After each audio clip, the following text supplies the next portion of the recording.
নমস্কার, নজরে খবরে চন্দন ইউটিউব চ্যানেল থেকে বলছি আমি চন্দন। আপনাদের মুখোমুখি পানিহাটি দণ্ড মহোৎসব দরজায় কড়া নাড়ছে।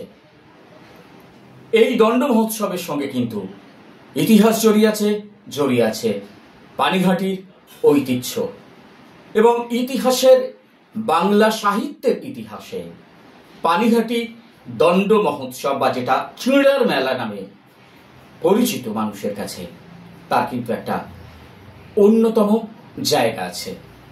ইতিহাস ঘাঁটলে কিন্তু আমরা তা দেখতে পাই। এবছর 509 বছরে পদার্পণ করল এই দণ্ড মহোৎসব। যদি এর প্রেক্ষাপটটা একটু দেখি, চৈতন্য মহাপ্রভু নিত্যানন্দ মহাপ্রভুর মাধ্যমে রঘুনাথ গোস্বামীকে দণ্ড দিয়েছিলেন। নিশ্চয়ই ভাবছেন কি ছিল সেই দণ্ড?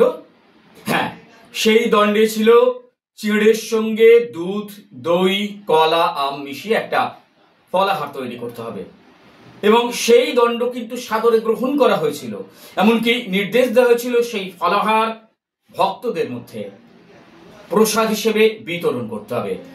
509 বছর আগের সেই দণ্ড অনুযায়ী প্রত্যেক বছর জ্যৈষ্ঠ মাসের শুক্লা ত্রয়োদশী তিথিতে গঙ্গার একদম পাশে পানিহাটি যে দণ্ড মহোৎসব তলা আছে তার পাশেই সেই বটবৃক্ষের তলায় কিন্তু এই পুজো হয়। সারাদিন ধরে উৎসব পালিত হয়।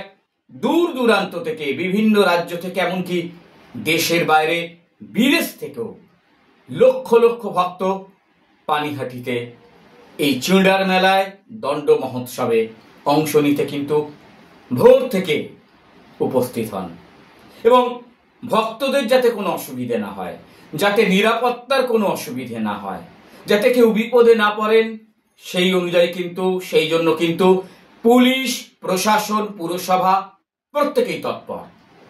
এমনকি বিশেষ ব্যবস্থা থাকে। এতটাই মানুষ ভিড় করেন, ভক্তরা ভিড় করেন যে নির্দিষ্ট একটি রুট ঠিক করে দেওয়া হয়, যেখান দিয়ে একদিক দিয়ে ভক্তরা প্রবেশ করেন, উৎসবে অংশ নেন, পুজো দেন, প্রসাদ গ্রহণ করেন, আবার অন্য একটি রুট দিয়ে তারা সেই উৎসবের জায়গা থেকে বেরিয়ে যেতে পারেন এবং তাদের যাতে কোনো অসুবিধে না হয়, প্রত্যেক মোড়ে মোড়ে থাকে পুলিশ পিকেট, তাকে স্বেচ্ছাসেবক এবং থাকে পথ নির্দেশক। সব মিলিয়ে কিন্তু আগামী 9 জুন সকাল থেকে জমজমাট পানিহাটির দণ্ড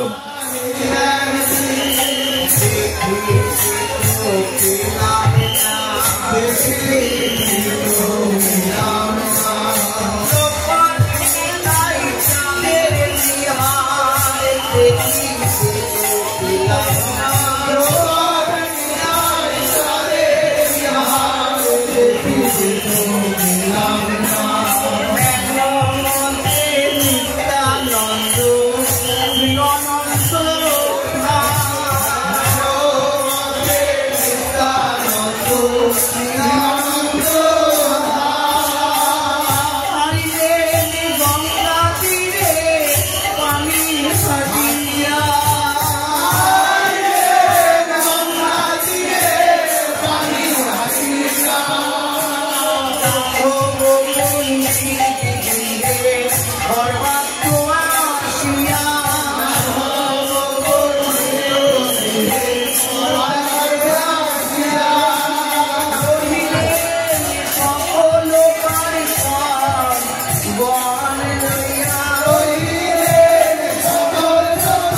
বর্তমান সেবায়েত বঙ্কুবিহারী দত্ত কি বলছেন তার মুখোমুখি আমরা। কেমন লাগছে এরকম একটা 509 বছরের ঐতিহ্যবাহী অনুষ্ঠানের সঙ্গে নিজেকে যুক্ত থাকতে পেরে? কেমন লাগছে এইরকম একটা অনুষ্ঠানে?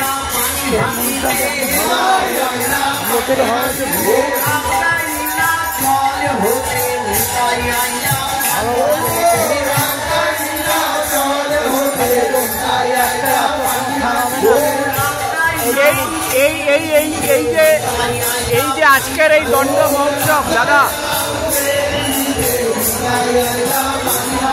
এই যে দণ্ড মহোৎসব এর ইতিহাসটা একটু ছোট্ট করে যদি আমাদের দর্শকদের বলে দেন। দর্শক সভাতেই রঘুনাথ দণ্ড দিয়েছে, কৃপা দণ্ড। ওই না বলে তুই চলে গেছে, মা বলটা দেখা করছে। মা বললো আমার দাদা ওখানে রয়েছে, তুই এখানে কী করছিস? যা দাদা খাজা দাদা খাজা বানালো। দাদা বলেছে আমাদের না জানি দাদার কাছে গেলি, মায়ের কাছে গেলি, তোর কৃপা দণ্ড বলতো হাইসা রাজা তার ছেলে তখনকার যে জমিদারকে বহু টাকা ইনকাম, সেইসব ইনকাম 100 লক্ষ টাকা ইনকাম, সেটা ছেড়ে দিয়ে দিয়ে ওই সন্ধ্যা করে গেল। রঘুনাথ আশ্রম সন্ধ্যা করে গেল। সেই হয়তো নায়িকা যেদিন বলেছে সেদিন হয়তো সেদিন রাজা হয়তো